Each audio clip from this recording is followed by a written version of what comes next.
बसलेला होता. त्या काकांनी विचारले की सांगा बघू, हा प्राणी कोणता? मुलं विचारात पडली. मुलं म्हणाली, काका काका, आम्हाला नाही माहित तो प्राणी कोणता, तुम्हीच सांगा तो प्राणी कोणता.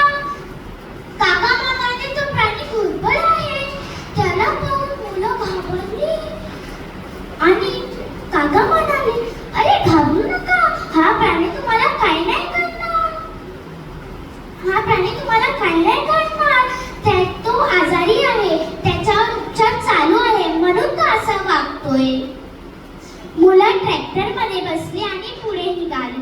पुढे जाताच त्यांना एक अगदी सुंदर असं मोर दिसलं. तो मोर नाचत होता. तेव्हाच स्पीकर मध्ये गाणं सुरू आला. नाच रे मोरा आंब्याच्या वनात, नाच रे मोरा नाच. हे गाणं तुम्हाला माहिती आहे ना? धन्यवाद.